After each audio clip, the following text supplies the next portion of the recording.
So we've been exploring this idea of living in joy for a little over a month. We started off looking at the idea of understanding how to live a joyful life, and to be joyful is to first know who you are. To know that you're the individualization of the power and oneness of God expressing. And to know that there is a power within you. And that as we understand this power within us, we can use this power to create our life. We understand that we've been given this mind that can imagine, that can go beyond the boundaries of our current thoughts. And as we go into that, we come up with this idea that is expanded beyond anything that we've ever had before, and we can formulate a new way of considering life. Once we consider that new way, we have this power that we can make a decision. And a decision is that act in consciousness that says beyond a shadow of a doubt, this is the way it is. And if this is the way it is, nothing can come into play. Nothing can get in the way of that decision because the decision has been made. It's not that you want something or you will do something. I have decided. Once you go from the point of decision, now we come to the aspect of inspired action. Inspired action is that action that is coming from within, that is being led from within you based on the decision formulated by the imagination that you've used, formulated into the power that you were by the very presence of God that you are. So that's basically the creative process. That's how we create our joy in our life. So how do we make it and we anchor that so that it becomes a continuous experience within us? What we understand so clearly are there aspects to mind. And when I say aspects to mind, you can substitute the word God for mind. So in God, there is the conscious mind and the subconscious mind, or the subjective mind. What the conscious mind puts into the subjective mind automatically it creates. And it creates it to the degree of belief that we put into the conscious mind. So while we're always got the subconscious going on, our consciousness is putting new thoughts into the subconsciousness, which is changing the mental atmosphere of our subconscious mind, which is generating our experience. So the only purpose of our conscious mind, which we tend to use about 5% of the time, is to put new thoughts into the subconscious, which is directing our new experience or recreating our current experience. Does that make sense? Okay. So we are always using the creative process. So the creative process is what's ever in the subconscious mind. So what is a great tool to feed that? Gratitude. Because when we are grateful, we are feeding thoughts into the subconscious mind that we have everything we need. We are constantly focusing on up from a place, I have it. It's already mine. I have created. You see, here is the thing. This is the brilliance of God, how it comes forth and expresses itself so uniquely as us. If we are not grateful, we don't understand that we create our lives. You see, when we understand that we're creating our lives, we are always in gratitude for everything in our lives. Did you hear the word everything? That means yes, the good, and yes, whatever you want to call the opposite of good. We have created that. And sometimes that's just not too much fun. So Gene and I, and Gene Morrissey, we were in Alabama this week. We got to be up in Fort Payne, Alabama, 90 miles north of Birmingham, and we did a retreat with Edwin Gaines. It was for ministers, practitioners, and board members. And I had the wonderful opportunity to be with this great group of people. And then it was 40 degrees, 41 degrees, and rainy the whole time. And if you know Alabama, it's very wooded. It's got very green grass and things like that. And there I am in the morning walking across the deck of Edwin's thing, and there was rain and that, and all of a sudden my feet go boom, and I am flat on my butt. Well, that's fascinating. And I stand up and I feel, well, I've bruised my hip. I've bruised my leg. I can live with that. So finish that and we go off into this little prayer chapel that she's built. And we're in the prayer chapel. We're doing some meditation. We're doing some chanting. We did some prayer and sharing. And we come out of the prayer chapel and I'm walking and I hit a piece of grass going downhill and boom, my feet go the opposite way and I fell completely on my right side. I'm quite the man. Nothing bothers me. No problem. But as time has gone on, I've got some bruised ribs. And so if you've ever had the challenge of bruised ribs, you realize it's hard to sit up, it's hard to roll over, it's hard to talk, it's hard to breathe. Laughing is incredible. Let me tell you, one of the greatest gifts in the world is a sneeze. Because I don't know if you've ever felt it, but when you sneeze, woof, this great energy just pours out of you and you feel so good. Unless you have bruised ribs. So as I was preparing this sharing with you today, I said, okay, I created this event. I fell. So what was behind that? First off, I was not aware. I was unconsciously living. I wasn't conscious of where I was stepping. I was too busy somewhere else. That caused it. So I'm trying to see, okay, if I'm going to be the conscious creator, there's good in everything. So what is the good that could possibly come out of this? Well, contrary to what you may believe, I realized at that moment I was human. I realize that I'm just like everybody else and I can be the biggest klutz and I can hurt just like any other human being. But if you know me, you understand that health is a top value for me.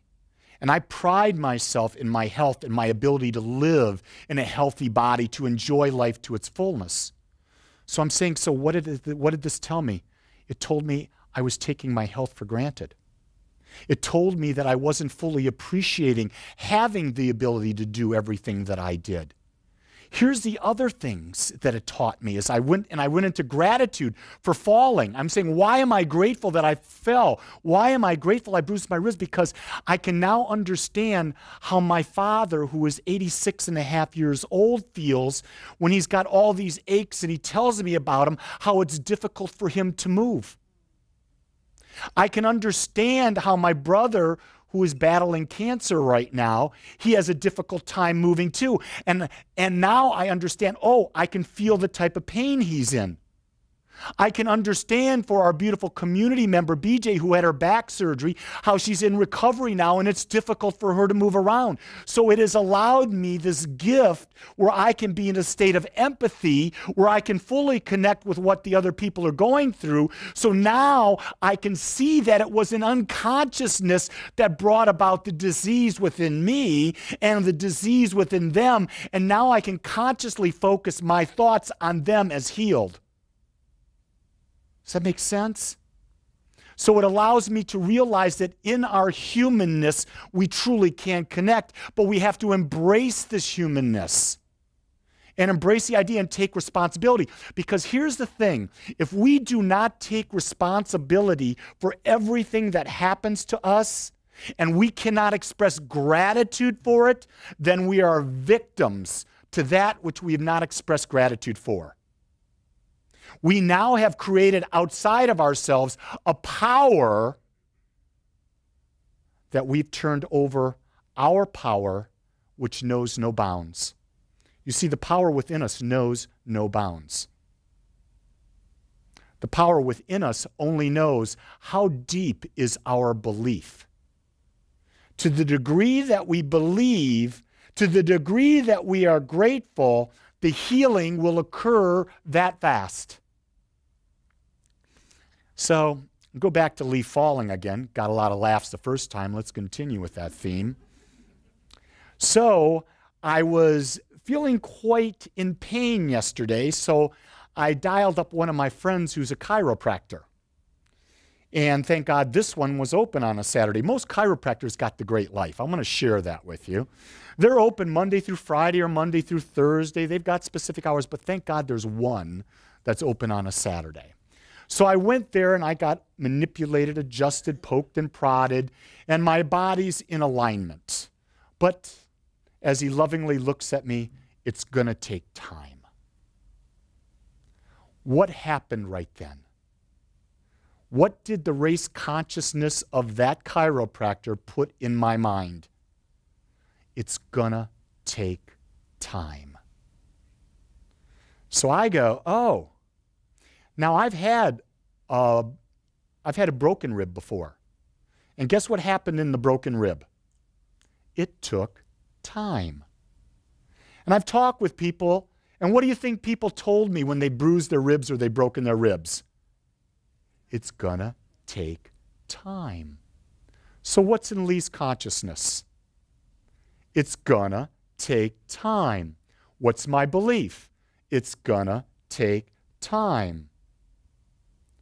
So I sat there this morning and I says, boy, I'm grateful it's gonna take time.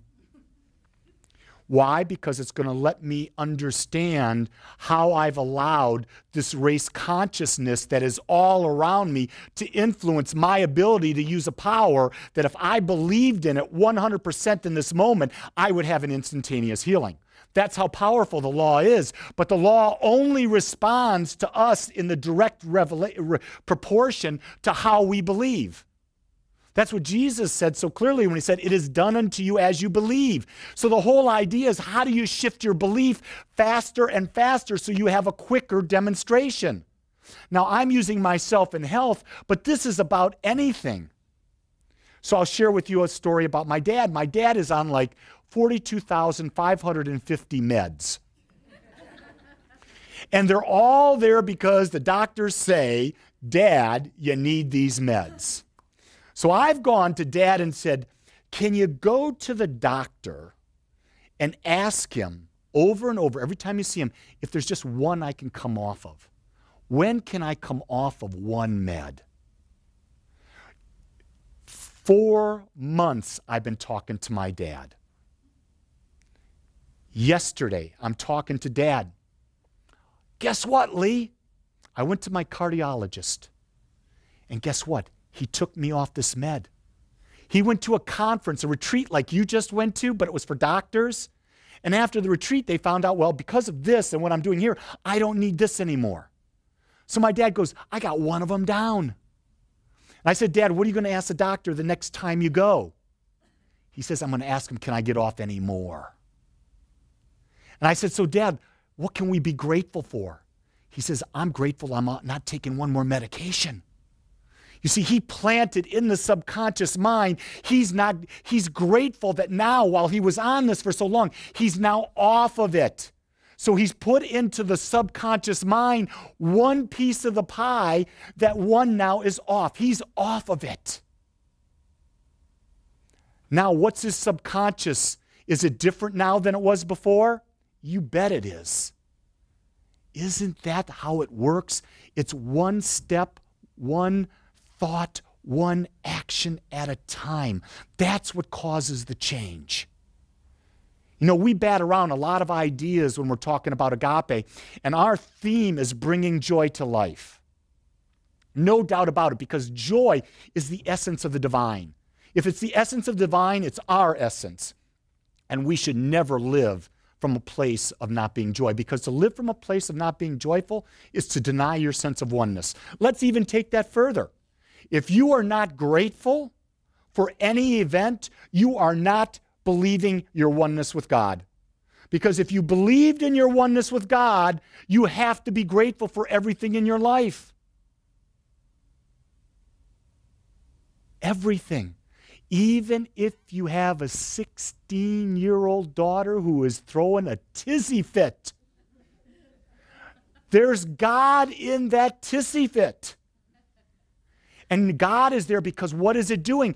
It's teaching us that 16-year-old is an individualized expression of the one and is desiring to do it in a different way because they are feeling controlled, the feeling of control here, and that's not why they're here. They're here to be a unique and free expression, and anytime there's a control put on that child, the child will immediately rebel against it. And what is it saying? It says, if you're having a tissy fit and it's bothering you as a parent, it means that you don't believe in oneness because you're not allowing oneness over here, and you're not allowing yourself to be at one by seeing the beauty of God over here and allowing it to take place.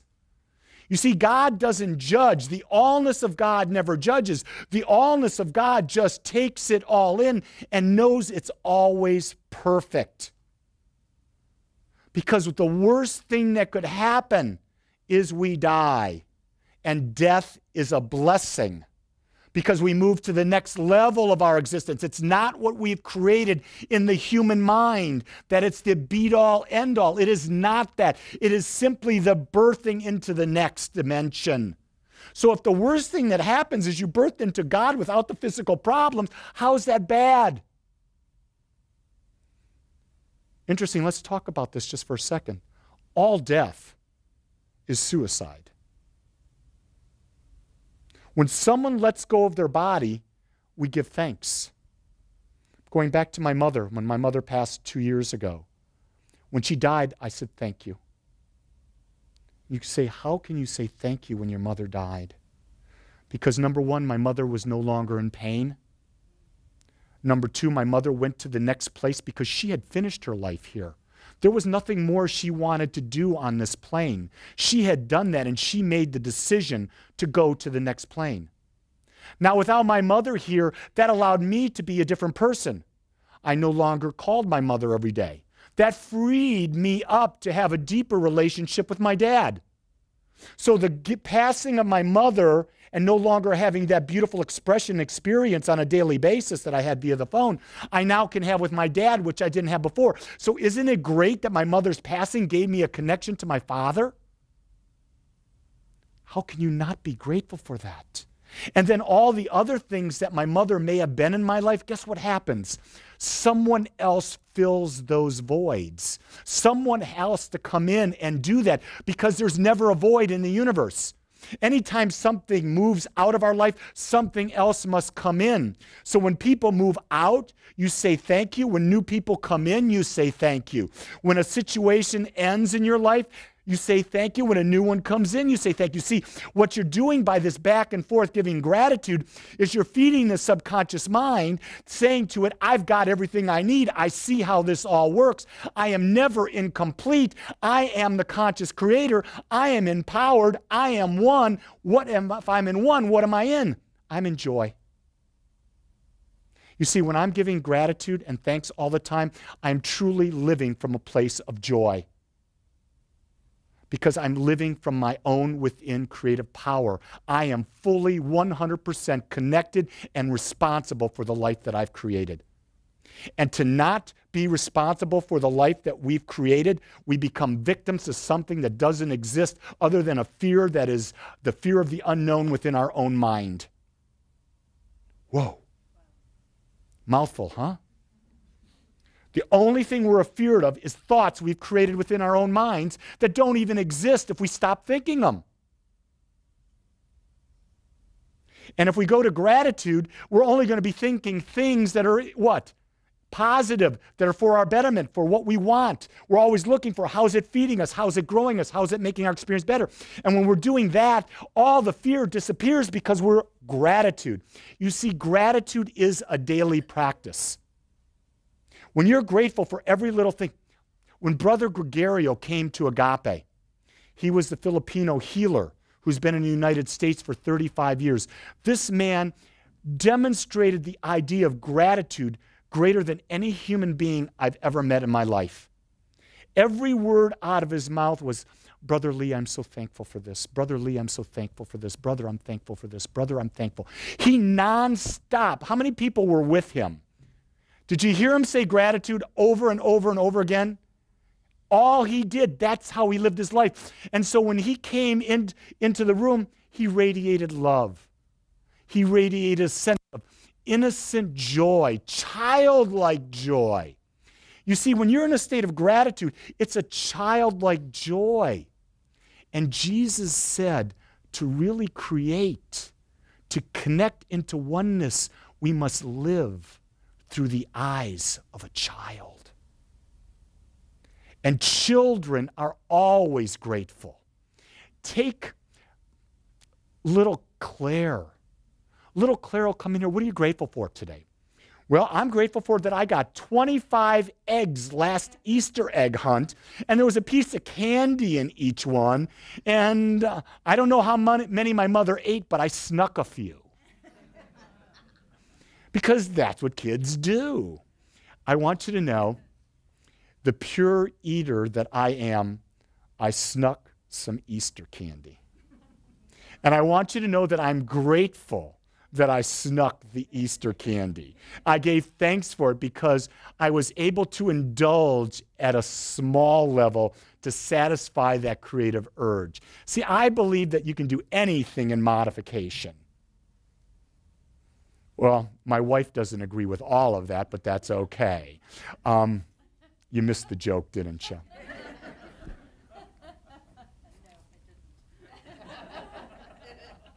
Yeah, the ladies didn't want to hear the joke, did they? See, in gratitude, what we're doing in gratitude is really simply this. We're creating a vibration. Think about that. Your energy expressing and experiencing itself. And whatever the vibration is, whatever that vibration is, it's going to attract to you more of those experiences. So when you're constantly feeding gratitude into your vibration, you're vibrating in this place, and what are you going to get more of? More to be grateful for, more that you can recognize to be grateful for. So I recognize how great it is not to be coughing right now and feeling a sense of that. I am grateful that I can speak freely with you because I've done my spiritual mind treatment. I said I would get up here and be able to talk without being interrupted by what was the appearance of disease within my ribs. See, I couldn't do this 20 minutes ago. But I sat in the back and I did the prayer. When you're doing prayer, you're not asking God, you're declaring into the law, into the subjective mind, what your experience would be. And my experience that I declared is I would clearly, effectively, and easily deliver the message that's being called to come forth. And when you set that intently there and you give thanks for in advance. See, this is the beauty of why do we give thanks or why are we grateful in prayer?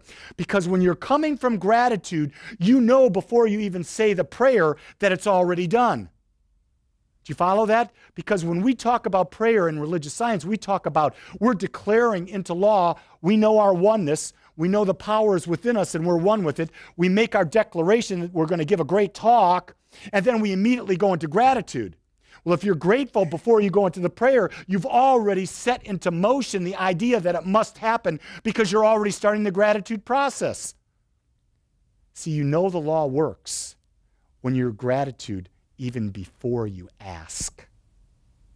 Because what you've done is you've gone to a place of realizing that the power within you will respond, and it responds to you every single time you put thoughts into the subjective mind. So there's a lot of people in here, and there's a lot of people in here who have things in their lives that they're not grateful for. I know that. I had to do this work this week. So I'm going to suggest to you that when you leave here and you've got a few moments by yourself, I want you to pick the one that is just gnawing at you.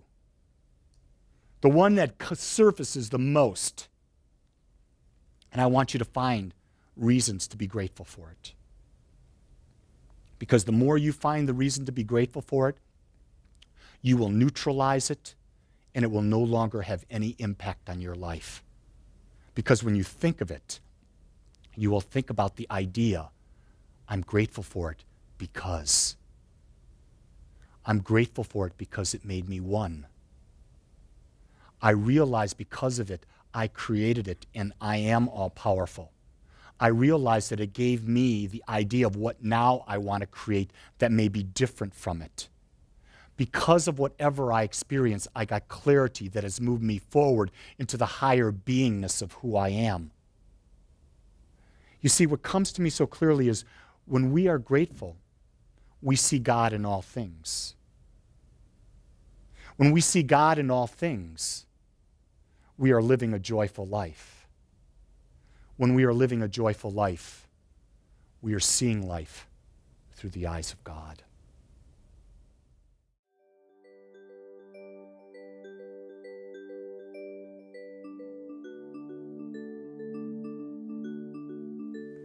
I want to thank you for joining us today. I am so grateful that you took your time to watch or listen to this message. If you found this message beneficial, I would ask you to go to our website. Once there, click on the Contribute button and experience the joy of conscious and purposeful giving. It is through your gifts that we are able to bring this message to the world. I would also ask you to please share this message with anyone you feel might benefit.